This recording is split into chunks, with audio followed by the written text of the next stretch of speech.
met me at an EPA conference, and he hired me on the spot to come down to take a master's. He is my longest continuing friend at this point. I mean, in terms of people you meet along the way that you keep. He and I have been friends now since 1952.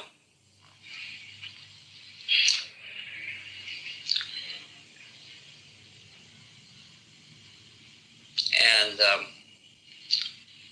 Timothy took me by the ears lovingly, and shook me free of a heavy, Jewish, neurotic, middle-class, closed, tight, frightened kind of psyche that was absolutely strangling me.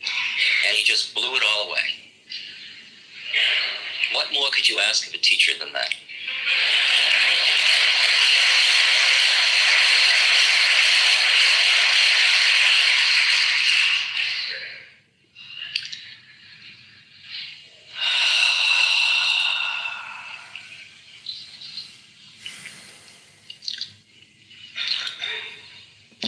I think I'd really like to share just reflections about psychedelia, psychedelics, psychedelic chemicals, tryptamine derivatives,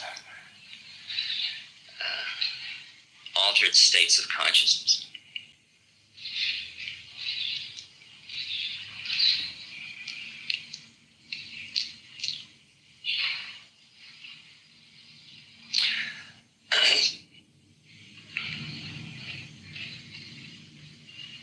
I must say the past 20 years have been the happiest years of my life. Scary, but happy. And over these years, I've continued to, depends on who you ask, honor or play with psychedelics.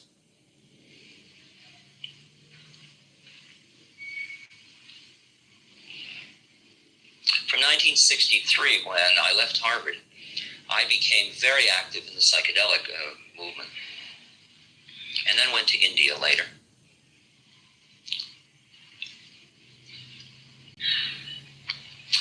And met a guru. And the second day, somebody had told him apparently that I used LSD, and he said to me, "You use that yogi medicine?"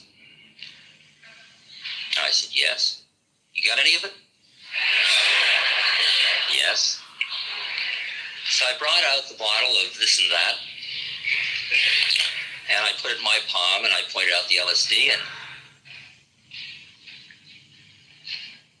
I gave him one, which was 300 micrograms, which was a good adult dose of pure acid. And he said, "Come on." So I gave him 300 more. He said, "Come on." So I gave him 300 more. He took them in his hand, and he went like that. And I, as a social scientist, said, "This is going to be very interesting."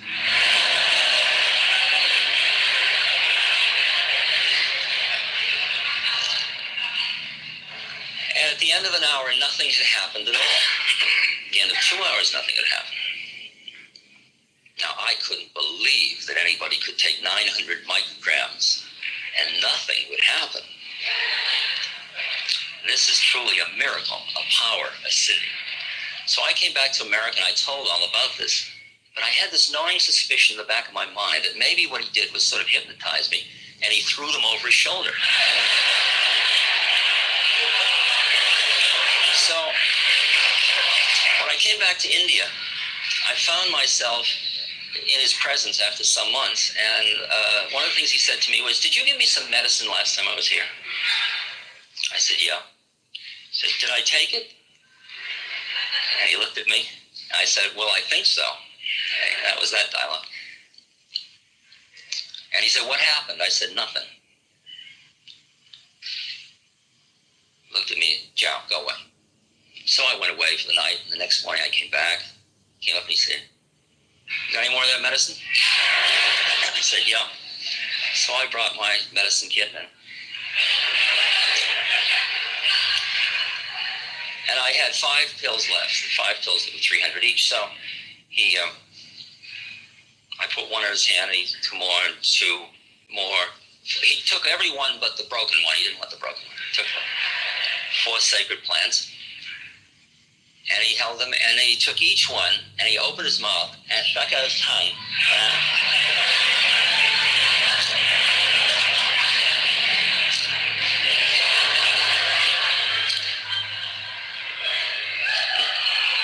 Then he said to me, "Will they make me crazy?" And I said, "Probably." And he said, "Can I take water?" I said, "Sure." So he got water, he drank water, and then he brought an old man over with a watch. He said, "How long will it take?" So I thought body weight, maximum an hour, my goodness. So I said an hour. So he held the watch, and at the end of an hour, nothing. And he says, these medicines were known about in the Kulu Valley long ago. But he said that kind of knowledge has been lost for a long time. Been lost. So later, somebody said, "Is it useful? LSD?" He said it could be useful. He said it could allow you to come in and have the darshan of Christ. Meaning you could come in and be in the presence of living spirit. But he said, you can't stay there. You can only stay about 2 hours, he said, and then you got to leave. He said it would be better to become the living spirit of Christ than to visit it. But he said, your medicine won't do that. He said, it's not the true samadhi.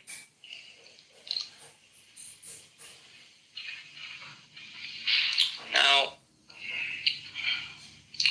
I suspect that I've taken LSD about once every 2 years since I first ingested with Timothy. I've taken it many, many more times during the first 5 or 6 years. But I don't think I've missed a 2-year period. Because I always assume that I'm going to start from a different launching pad. Because all the things that happened to me in that 2 years will put me in a different space from which to take off. I'll explore a new unchanneled kind of planes of reality. And then I also feel like I'm a member of an old explorers club that has a loyalty to have reunions, you know, and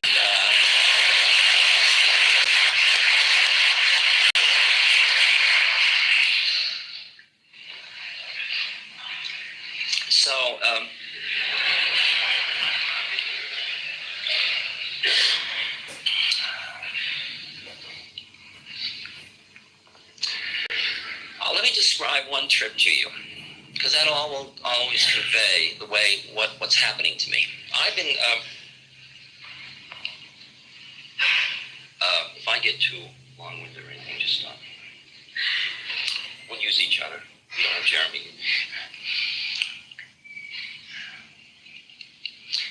I've been a student over the years of Theravadan Buddhism, which is the Pali doctrine of Buddhism.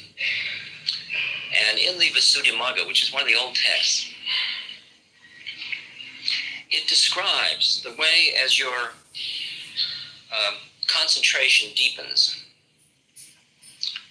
by doing Vipassana meditation, as your concentration gets more laser-like, and your awareness stands back from time more, you get to the point where in very deep meditation, you begin to see your own thoughts arising, existing, and passing away.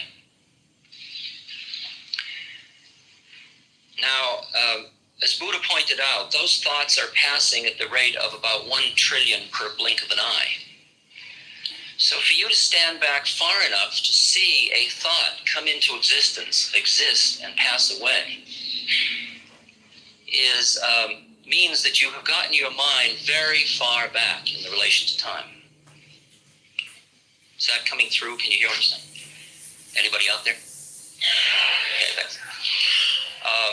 My ego needs a lot of love, so you just got to remember that.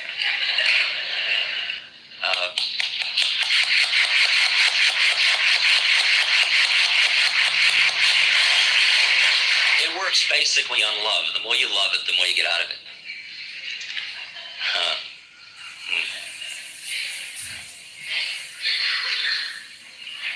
Okay, so there's this great description of the Visuddhimagga. The Visuddhimagga is like a thing that makes Western psychology of the human mind look kind of uninteresting, because it is so sophisticated in its analysis of states of consciousness. And then it describes how as you get to the point where the thought comes into existence, exists and passes away, between the end of that thought and the beginning of the next thought, there is a space. And if you enter that space, you are known as a stream enterer. And that is entering into what's called nibbana, which is the field behind the form, if you will, or the field that is inherent within the form, or the field out of which the form arises. Okay, now let's shift gears. I am at the Mid-America Motel in Salina, Kansas. Okay. I have been driving across the country, and a rather secretive friend of mine has given me a bottle of LSD, which sparkles in the dark. And I am on my way to Boulder, Colorado, to teach with Chogyam Trungpa Rinpoche at a place called Naropa Institute, where we began Naropa that summer. And so I've got a whole trunk full of Tibetan tankas that I'm delivering to Trungpa. And I've got 3 days free, so I decide room 125 of the Mid-America Motel is my ashram, my monastic cave, and I take the tankas out of the trunk and hang them over the different things. I put a picture of my guru in the middle of the television set, turn on the picture with no sound, so it's all coming out of his head. And I have different pictures around the room, and then in the floor in front of the television set, I have important questions to ask myself, like, who are you? Things like that. Okay. Take off all my clothes, I take this medicine. And I need to go to the toilet, and I figure I got 20 minutes to sort of get everything. And I had candles and incense, and I pushed the beds aside and so on. Well, I was in the toilet, and it was like an elevator in the trade building. And I realized that whatever this was, it was more than I had anticipated. And that moment of fear of more than is a great one. I thought, what did he give me? Maybe I got the wrong dosage. I shouldn't trust him anyway.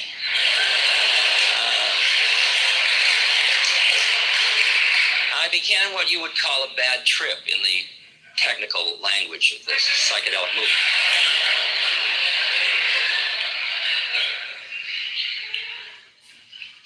So I proceeded to go directly from the toilet to the door of the motel to call for help.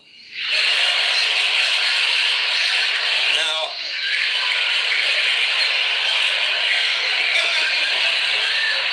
my mind then imagined a naked man rushing out of room 125, calling for help.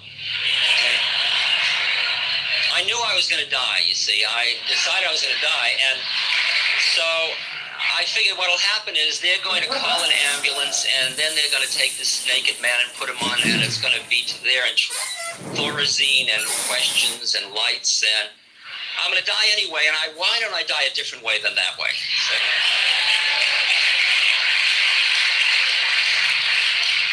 So I come back inside.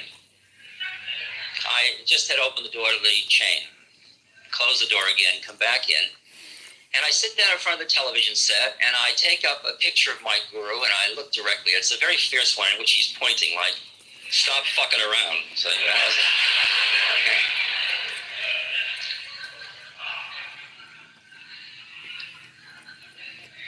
And he looks at me, and I say to him, Maharaji, let me die.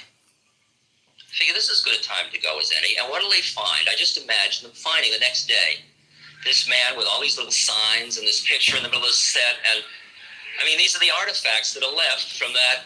That's the message. And it seemed like as good a message as any. So I said, let me die. And I lay down, I cuddled into a fetus position. And my mind, I began to pull back from my mind, and I began to see my thoughts arise, exist, and fall away. And for moments you could focus on the arising of mind, and you could see how, like Christ says, I am making all things new. Look, all things are being made new. And you saw what it looked like to look and see the creation of all forms out of form. There was another moment where you just saw the kind of continuity of it all. And then there was this moment where you saw it all turning into shit. Just decaying. You saw everybody turning into skeletons. You saw everything turning into liquid. It was the one where a lot of Buddhist monks commit suicide. Because you and everything you believed in and everything turns into that. Shiva. It's the dance of Shiva. And then I saw this space. And so at one point I just... You know the word Shiva? It's like she goes. So everything is essentially, all this New Age spiritualism is an inversion of God the Father into God the Mother.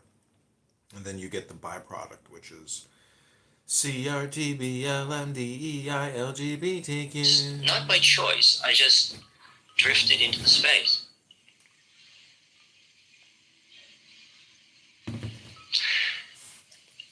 The next thought I had that I can remember was, wow, you can be anything this time around. You're free. You can do anything. Because it became so apparent to me the way in which mind creates. And I suddenly experienced myself as the creator instead of the victim. Because as long as I identify with my creation, I'm the victim. Victim identity politics. Now, what I experienced was a break in consciousness, not like sleep and not like dream and all. What I experienced was a break in consciousness. And when I came back from that, I experienced that I had not come back from nothing. And I came back very, very peaceful, very fulfilled, very present, very at home, very free. Later, when talking in Bodh Gaya in India with a meditation teacher, I merely described this experience to him. I didn't mention the LSD. And he said to me, "Oh, you are a stream enterer. You have entered nirvana." I said, "No, but you don't understand. I took LSD to do that." He said, "Doesn't matter. You are a stream enterer." And that's the way I understand that methods are methods are methods. Meditation's a method and psychedelics are a method. Methods are all traps. A method by its nature is a trap. It has to entrap you into itself in order to eject you at the end. You just hope it self-ejects. Because I've met a lot of dry meditators. Are you enlightened? I meditate. I know, but are you enlightened? I meditate. And I've certainly met a lot of acid heads. Are you enlightened? I take acid. I know. I'm just going to tell you one story that I've just told around because it just is such a beautiful statement of what was inherent in what happened in the 60s. I was going to go much further out in this lecture, but I guess you're not worth it or something. I'll get there. Let me tell you this one story. Oh, don't mind it. It's all right. You can handle it being unloved.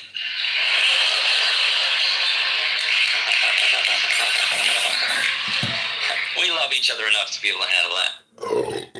Oh, Chris just had an incredible slice of cheese pizza. It was fucking amazing. So this is the Timothy Leary Ramdas psychedelic symposium released a year ago by Baba Ramdas. It has 1,000 likes. No dislikes, because there's no such thing as a dislike anymore.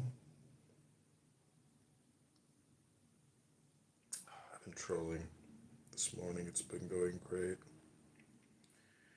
Somebody called me out. They said, kick Adrian Titman. He's a room recorder. And he said this, and they kicked me right away. It was fantastic. They know me.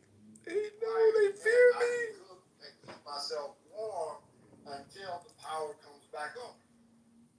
I never consider that because I'm not a rural type of person.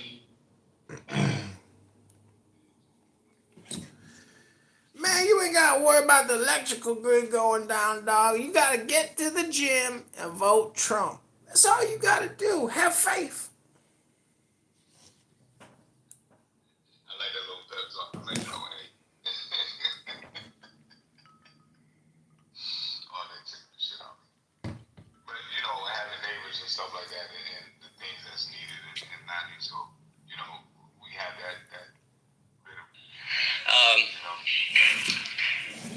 Okay, this is the thing I've told in a lot of my lectures. It's so juicy. In the late 60s, everybody that came to my lectures all looked alike. They all, in the 70s, they all smiled, wore beads, and they had, I've seen it all, I've seen the light. I'm happy, And I was sort of like an uncle. This was the Godfather, and I was sort of an uncle. And I would speak on the road, and all this crowd would come, and we'd all smile at each other, and then I would say outrageous things that you only knew if you knew. And everybody would, yeah, we know. Well, there was a woman in the front row, and she was about 70, and she had a little hat with oranges and cherries and things on her head. She had a black patent leather bag and responsible-looking Oxford shoes and a print dress. She looked like one of your relatives. And she was sitting there, and everything I said, she went like this. And I thought, how does she know? So I'd say something more outrageous that only real heads would know, and she'd go like this, and I thought, well, she may have a neck problem, and I'm studying. Finally, at the end of the lecture, I sort of egged her on to come over, and she came over, and she said, oh, thank you so much. That made perfect sense, all the things you were talking about. I said, how do you know? What method do you use that brings you into the space where you know those things? She leaned forward very conspiratorially, and she said, I crochet.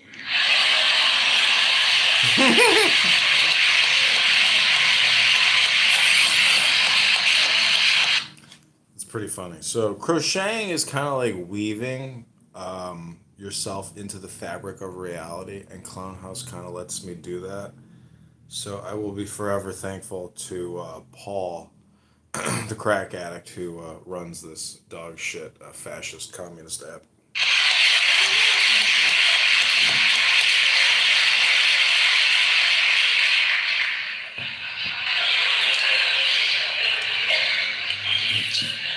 And if I look out at my audiences these days and see the heterogeneity of the group gathered, I see that what we were a part of in the psychedelia in the early 60s and all through the late 50s and through the 60s and 70s, all of that whole process, not in itself, it's certainly television and transportation and economics and so on have all contributed, but psychedelics was one of the major forces in a shift in consciousness in this culture.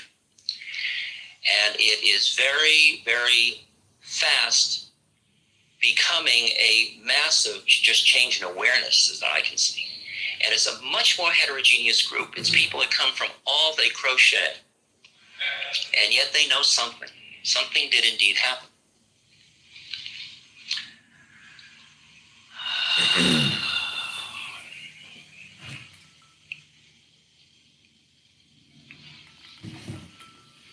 There was one time in the 60s when Tim and I were working together, when I took psilocybin with Madison Presnell. Madison Presnell was a black psychiatrist. He was our doctor in residence. And Madison and I took psychedelics, and I grew up in Newton. And I was, yes, Weeks Junior High School and Newton High. And see, I grew up in a middle-class Jewish ghetto, and I was trained not to have prejudice. So I didn't have any prejudice. And when I took psilocybin with Madison, I really liked Madison. We were friends. But I was still very aware the figure was still color. And And somewhere in that session, I looked at Madison and I saw a fellow being just like me who was traveling through an incarnation that was different than mine, in which he went through wearing that costume and I went through wearing this costume, and he had that set of experiences and I had this set of experiences, and we both grew through the experiences. Everything was going fine. And it changed my feeling towards all individual differences in other human beings. It allowed me to see, to reverse figure and ground, so that I saw the way in which beings are one rather than the way in which they're many. Not instead of, but and also. And the shot in the arm that gives to one's compassion is immense. Because you can, with psychedelics, you can control states of consciousness. So you can go to the one where you look around and you see everybody as brothers and sisters. And then you go to the one where you look and you see that it's behind sexual identity. You see your brothers and sisters and everybody's united. And then you realize some of these people want to kill you. And it's behind even separateness. And you see you looking at yourself, looking at yourself, looking at yourself, looking at yourself. And there's only one of it in drag. It's the one saying, hey, let's be the many. For fun. What do we do today? And I don't mean that as like a projection that I want to kill people. What I'm saying is that it's a very natural environment, meaning that in the enclosure, animals often go bananas and attack each other. You know, I would call it the silverback theory. Welcome, whatever your name is. What'll I do today? Well, I think I'll be many. Ooh, you're scary. Ollie, Ollie, in free. Say now with a one.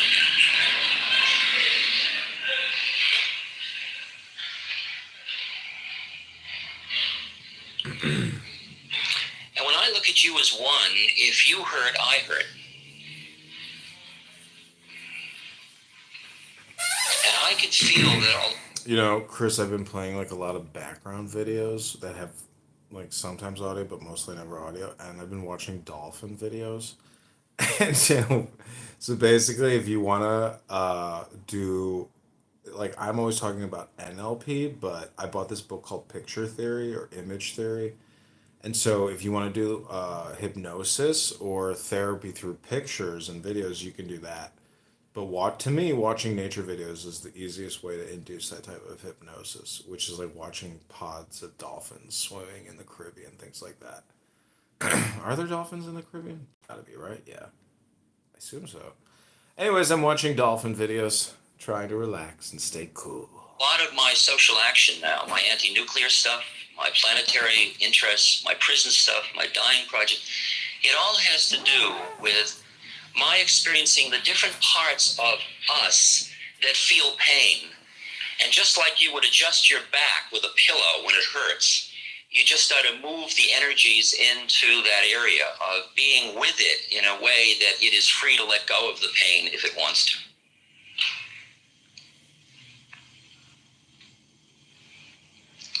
And I've had these dialogues with Dan Ellsberg just to compete with his dialogues with Gordon Liddy. It's a great minuet, I'll tell you. I mean, it's unbelievable when you think about it. Tim gets busted by, is this stealing your material? Tim gets busted by Gordon Liddy. Liddy ends up in the White House. I mean, busting Nixon. Tim and Liddy both are in jail. Tim and Liddy both end up with the same lecture agent.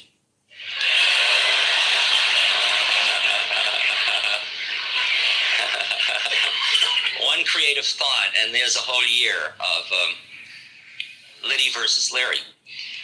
Liddy really busted Nixon based on breaking into Dan Ellsberg's psychiatrist's office. Tim and I were partners in this minuet. Then we turned to our corner, and there's Gordon Liddy for him and Dan Ellsberg for me. So I've been doing my dance with Dan, who's an ex-Marine captain. Okay? And Dan can't understand how I could trust that place in myself, that my social action would come out of a sense of the intuitive rightness of my heart and act. Because he wants to stir up my mind with fear and urgency. And I can see from psychedelia and meditation and everything I put into myself, because My message to you today is me. I'm it. This is the datum.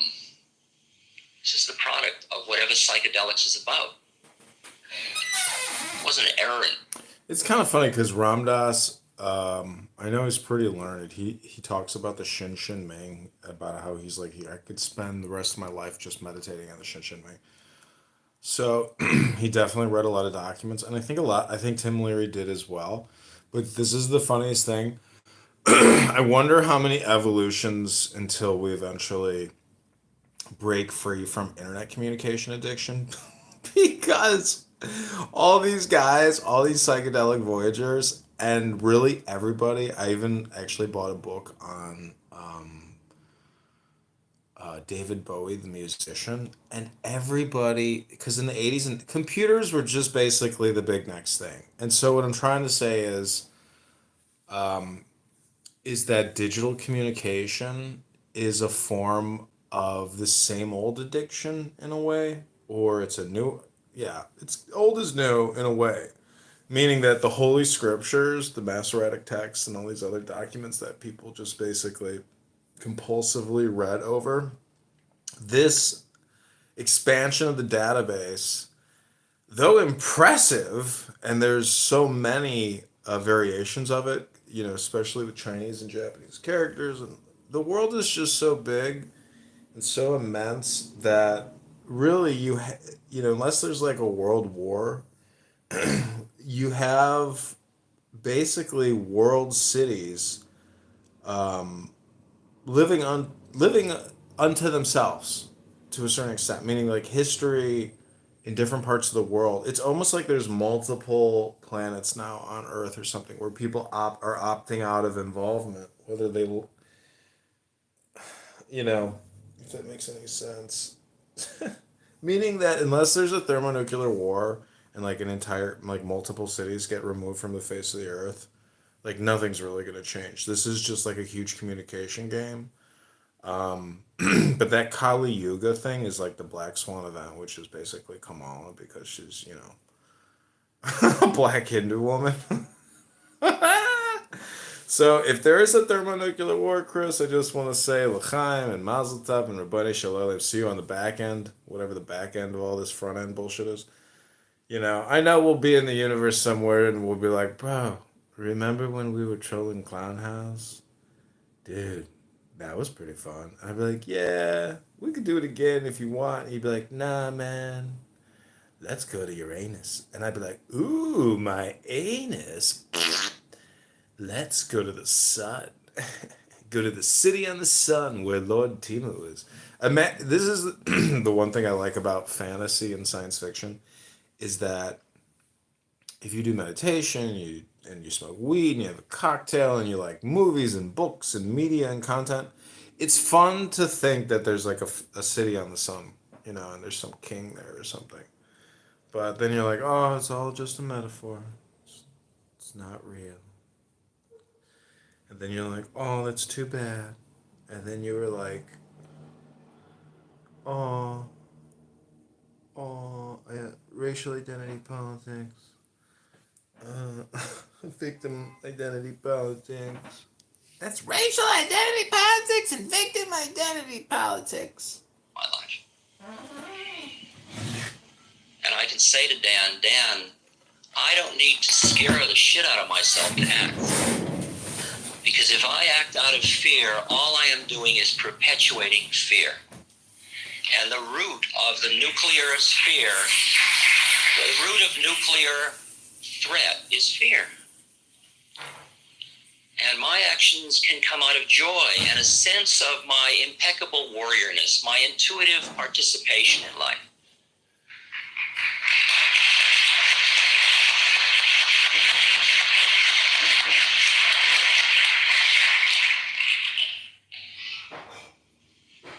Because I noticed I had two kinds of people in my audiences. Those people who wouldn't cop to the fact that they had experienced being other than who they thought they were. They said, I've never turned on, everybody's had thousands of these experiences. It's all nonsense. It's just figure ground. You treat it as error until you can look at it. So I have half the audience, and I want to say to them, go, baby, go. Get loose, get high, lose a step, dance, come on, turn on. And the other part of my audience, they found that out. And they're floating out in La La Land. So, I want to say to them, come on, get your shit together. Learn your zip code. Get a job. Clean your,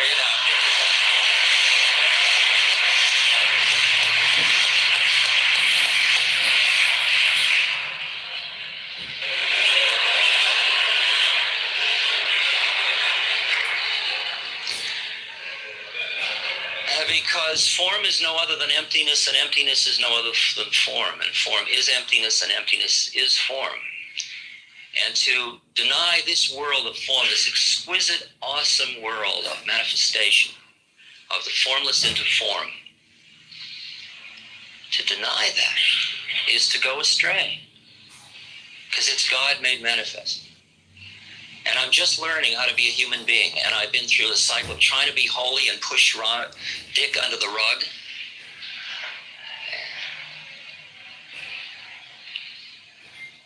And I can feel all these changes going on. And my days at Harvard and the days in psychedelia and the days in India, it's not an either or proposition at all. It just all keeps summating as your wisdom deepens and your knowledge gets tempered into wisdom.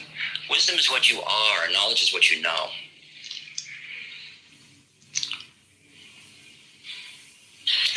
That's enough for the first round. Well, I'm pretty happy to be here.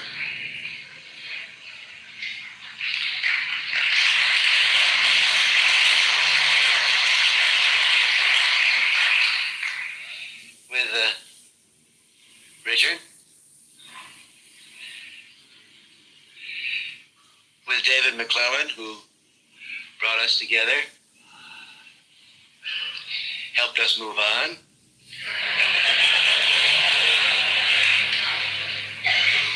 Helped us come together again.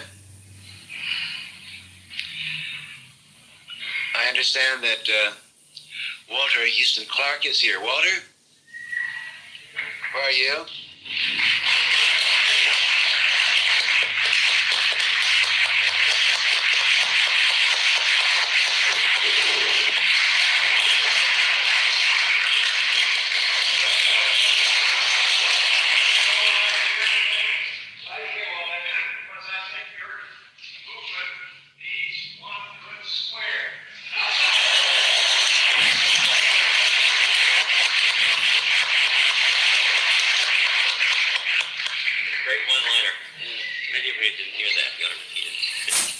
Those that didn't hear that, Walter said, every good movement needs one good square. Walter, you're round and you're square and you're spiral and whatever geometry is needed, you're there with it. Thank you for coming.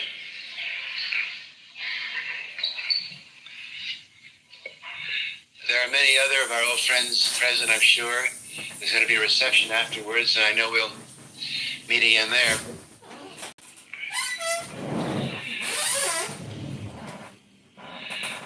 I feel this is a homecoming, not just in the sense of being with Richard and David and Walter, and most of all you, to be back at Harvard,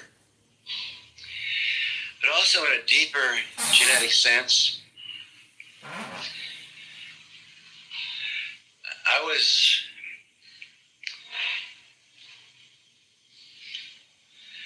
produced on this planet as an American-Irish person. And to come back to Boston, which is, after all, the Atlantic seaport to which 8 of my great-grandparents arrived after migrating from the old world, after climbing the 3,000-mile wall of the stormy North Atlantic, to come to a new and kind of scary continent, to start a new life, settling around Boston, Woburn, Waltham,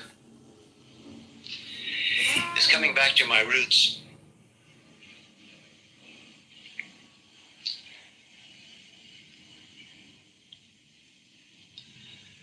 There are many ways in which I could talk, many metaphors, many models, many computer programs. I could pop in the biocomputer today. I started off with the sociobiological or the genetic to recall for myself and for you that I have an Irish background, which is nicely celebrated in Boston.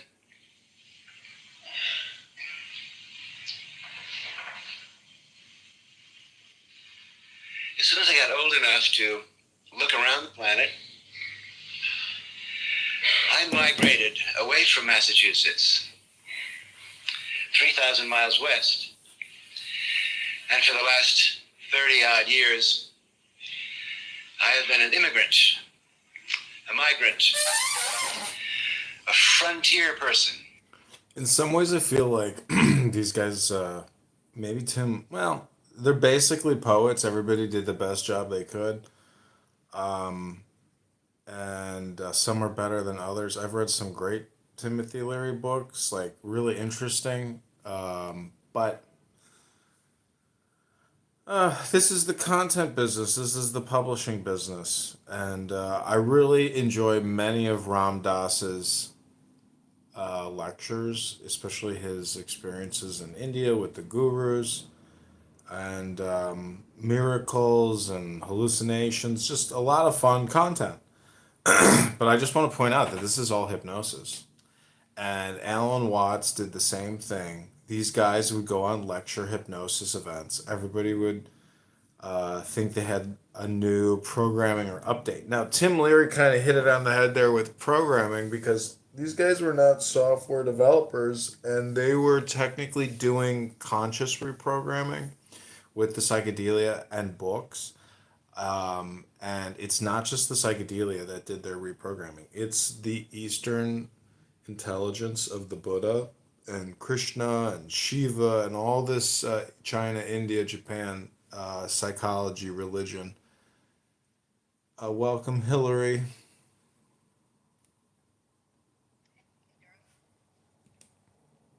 How are you doing today? It's a Monday.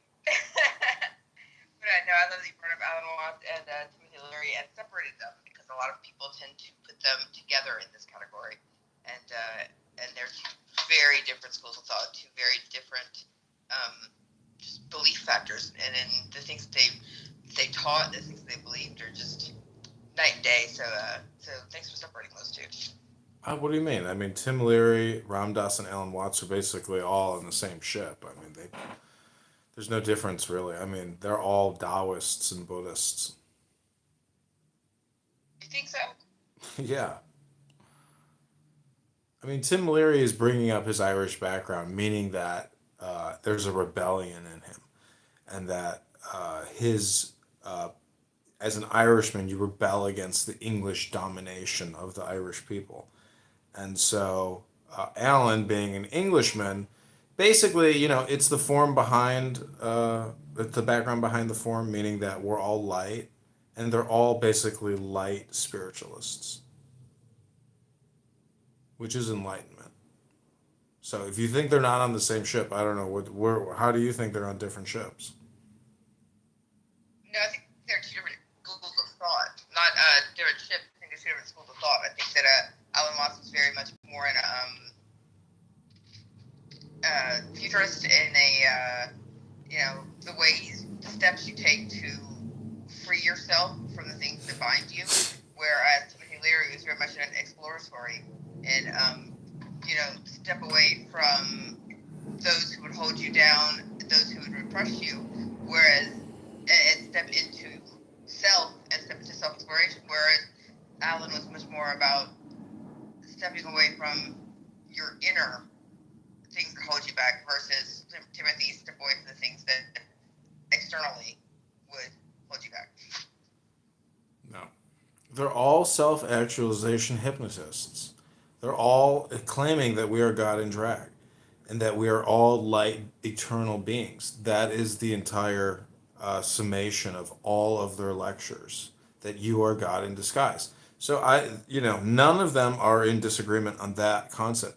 And if you don't understand that, I would just say that it's my opinion. I mean, I'm not like trying to get into a debate or argument with you about anything. I'm just simply telling you my opinions. If you don't agree with them, then that's fine. You have your own opinions, but I am the green bean fascist. I can mod you. I got no problem with that. But any comments, thoughts, ideas, or opinions before I continue to play this Ram Dass Tim Leary Psychedelic Symposium?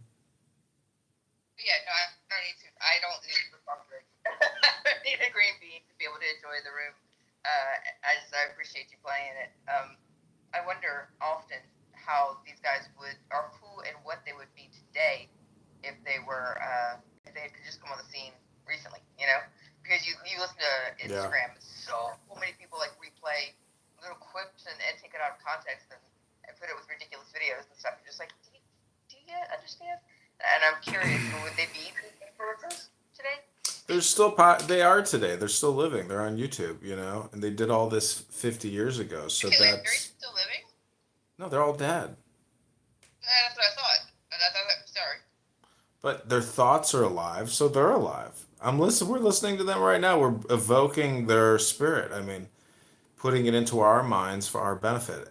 That's the purpose of this room. So let me continue. This is Ram Dass Tim Leary. On the far banks of the Pacific Ocean, a Californian.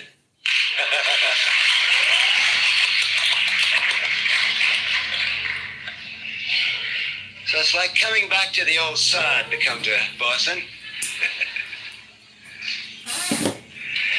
As I did at the invitation of David McClellan in 1960 to meet up with my partner and friend Richard. I didn't know much about Harvard when I got here. The first few weeks I was here, I was guided around by Richard and by our friend Frank Barron, an old and loyal, distinguished psychological colleague. As I wandered around Cambridge and Harvard, I slowly began to realize that there was an extraordinary tradition here. A mainline tradition of psychological inquiry. Now, I'm not talking about Professor Skinner or Professor Bruner or Professor Kissinger or Professor Schlesinger, all of whom have performed brilliantly. I'm talking about another tradition which has existed in this small village since the early days of its founding. A tradition of transcendental thinking, a tradition of wondrous So I think like the trans movement and men that dress up as women could use this as a basis for their behavior. But I, obviously I've never heard a trans man go into this type of psychological research. I'm not a big fan of trans men at all in the slightest. And so, I think, the great trans debate, because there were a lot of big debates. Even when I was in college, there was a debate lecture circuits that you could buy tickets to. And, they sell fucking $20-30 million a year worth of these debate lecture tickets. I mean, the Ben Shapiro, Charlie Kirk ones, I guess those have probably made a small fortune too. But trans identity politics, that's really what it is. It's just LGBTQ politics. Here we go. paganism. A tradition that said, turn on, tune in, go within, become self-reliant. A tradition that...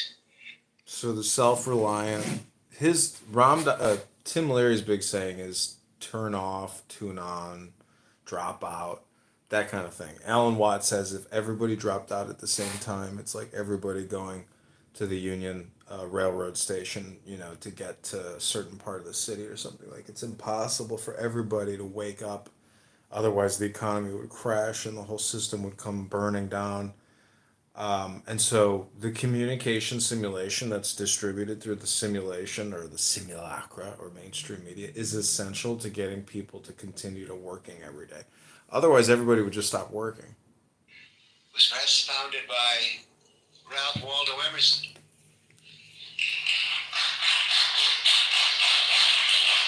You know, Emerson's an interesting person.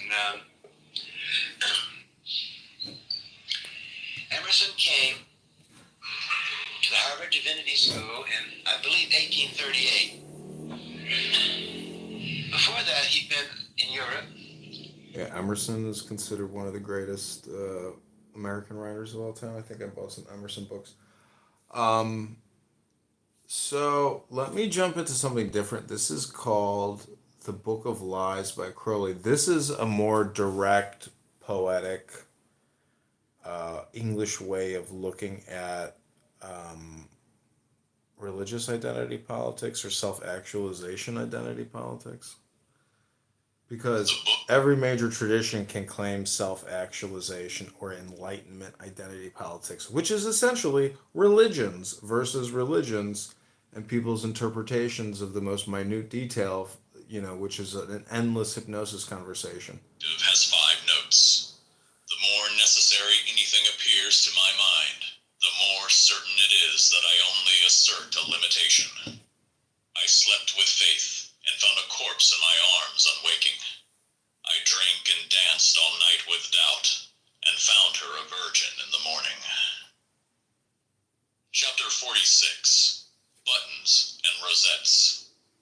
The cause of sorrow is the desire of the one to the many, or of the many to the one.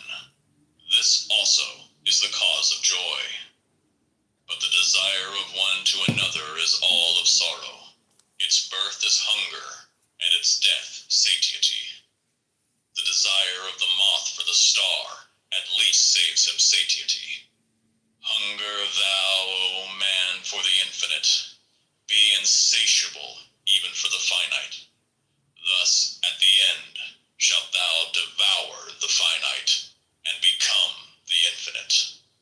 Be thou more greedy than the shark, more full of yearning than the wind among the pines. The weary pilgrim struggles on. The satiated pilgrim stops. The road winds uphill. All law, all nature must be overcome. Do this by virtue of that in thyself, before which law and nature are but shadows. Chapter 47. Windmill Words. Asana gets rid of anatomy consciousness. Pranayama gets rid of physiology consciousness.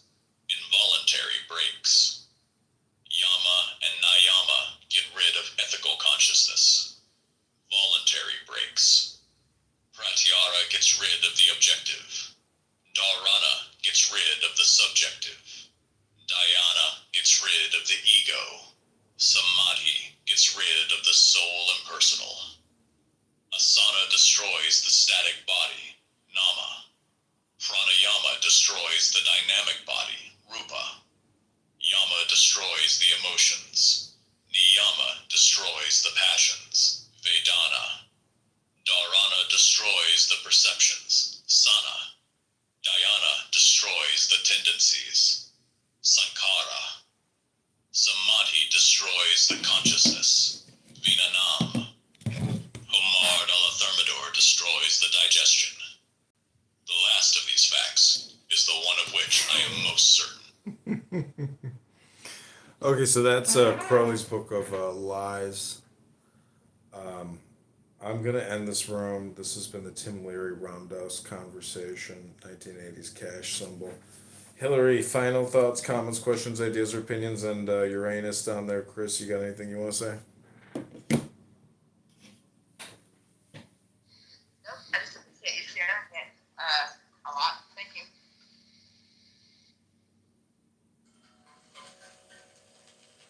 Okay, if you want to watch this video, you can go to YouTube. It's called Ram Dass Timothy Leary Psychedelic Symposium. It's the Baba Ram Dass YouTube account. Was published a year ago. 32,000 views, 315,000 subscribers, and number one comment is, "God bless everyone listening to this." So I've listened to that before, but I'll listen to it again. But I'm getting a little burned out, so I'm gonna meditate a little bit, troll a little bit, try to awaken my kundalini by trolling everybody. I'll be back. This has been the Tim Leary and Ram Dass conversation of the 1980s. Thanks, Hillary. And thanks, Chris. God bless. Rabbeinu Shalom. Health, wealth, love. Peace of mind, happiness and strength. Stillness and peace. Okay, great. She's gone. Deny. The problem was, of course, that I guess the world wasn't ready for us. I think they were. I think it all worked fine. Yeah,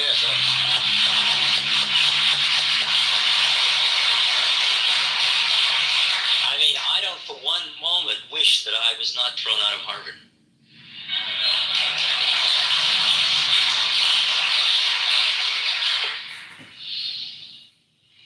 Anymore.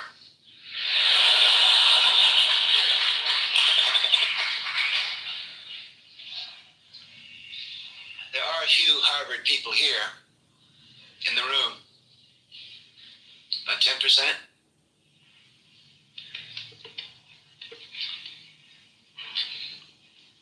I think I can speak for Richard when I say that we have never, since the day of our being canned, felt any rancor towards Harvard University.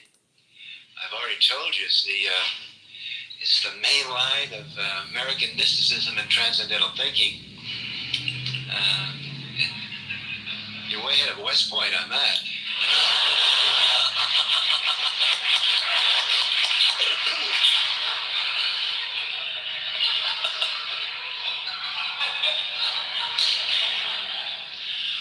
There have been many wonderful men and women that have been Harvard graduates, and it's nice to say, I'm a Harvard graduate.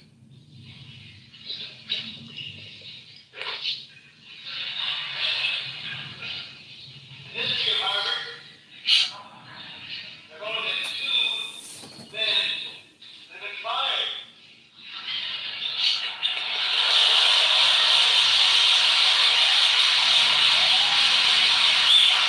Is that true?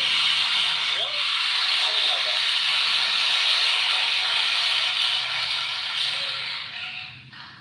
I didn't know that. Emerson doesn't count. He was like on a long sabbatical. Whether it's a fact or not, I love the image. Yeah. It's a serious question, in 100 years, whether Harvard will be known for its graduates or its Oh, God. What a chutzpah he has. It's unbelievable.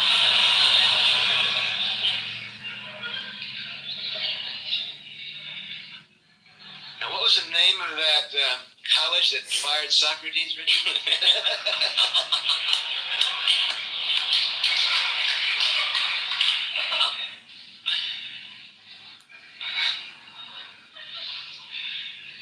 We're going to make sure that Harvard's name will go down in history.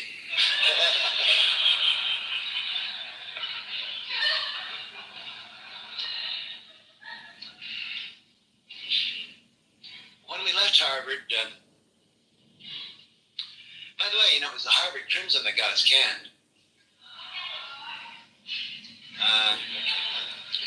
The Harvard Crimson has asked both of us to write an op-ed essay, which will appear, I think, in Monday's paper. I'd like to accept that invitation. If you're going to be around, will you get together? Is it okay if I do it? What I'd like to do, send my love. as the Harvard Crimson's here, what I'd like to do is I'd like to come over to the Harvard Crimson office tomorrow and sit there in the newsroom, and if you can loan me a typewriter, I can even handle a word processor. And I'd like to type a little essay right there in the newsroom. I'll get some notes from so that You'll know what to say. I signed your name to join us in the dance. He has indeed. He wrote Psychedelic Experience when I was out in the kitchen washing dishes.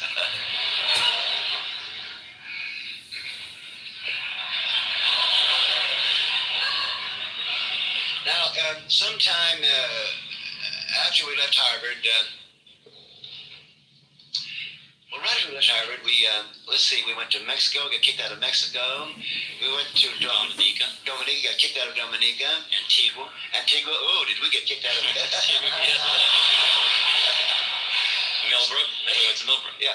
When we assembled at Millbrook, New York in the fall of 1963, we looked at each other and said, we've been kicked out of one college and 3 countries in 3 months. Now that's... We're doing well.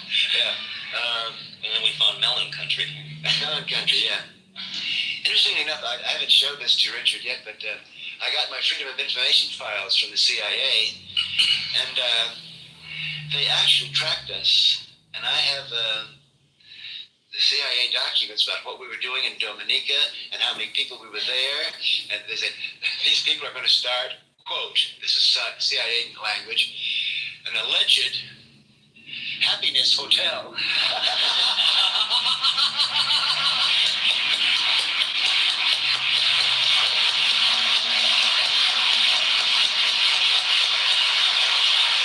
We should have hired them for press.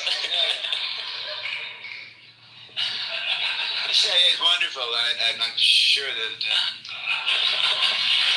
Harvard being the home of the OSS and the CIA, I hope there's some alumni here of the CIA. Like when they kidnapped me in Afghanistan, the memo said, informal extradition. Really?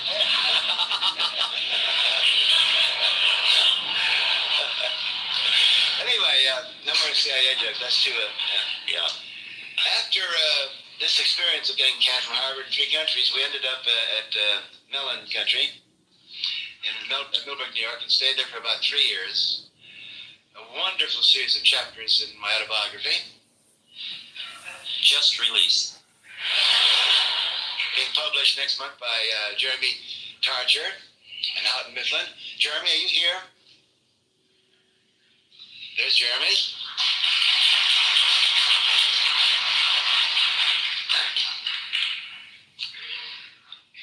Two wonderful pictures of Richard in my autobiography.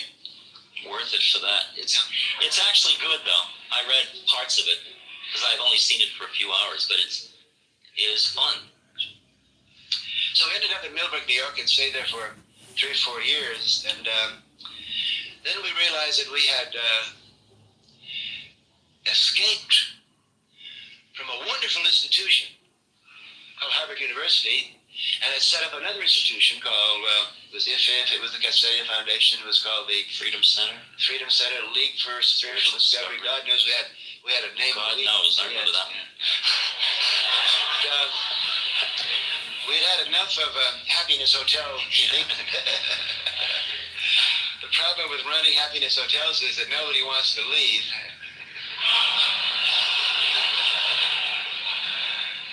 So we decided to,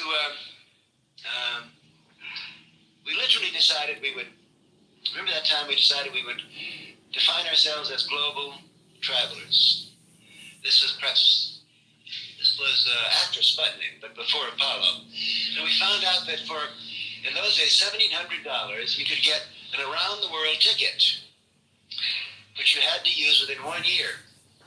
So we agreed that we would make an annual rotation around the globe in 1 year.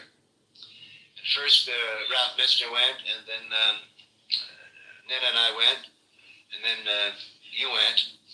And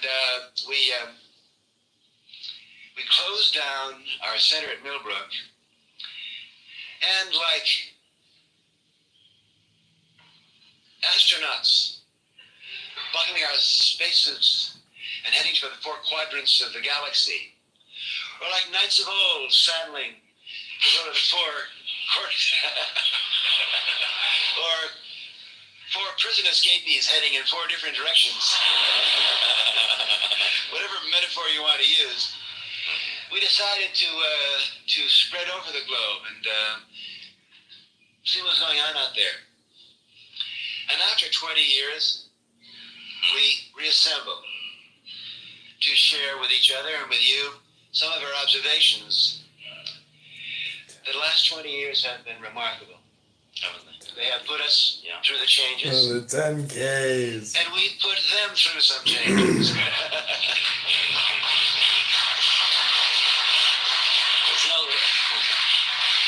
I know there's no us and them. It's only us putting ourselves I through. know you're going to say that. Gotta treat your language. It's gonna have to clean up his act.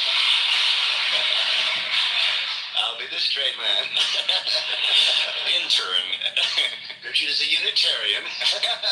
He ends up his book by calling me a theosophical Unitarian minister, right? Is that what you call me? With a congregation of millions. Congregation of Millions, yeah. It's not a bad role. It's a little stodgy. I know. Well, I read his book.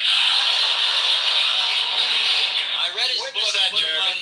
Putting on this image of myself that his mind creates, you know? And I'm this horny minister, you know, is all I can describe myself with hope.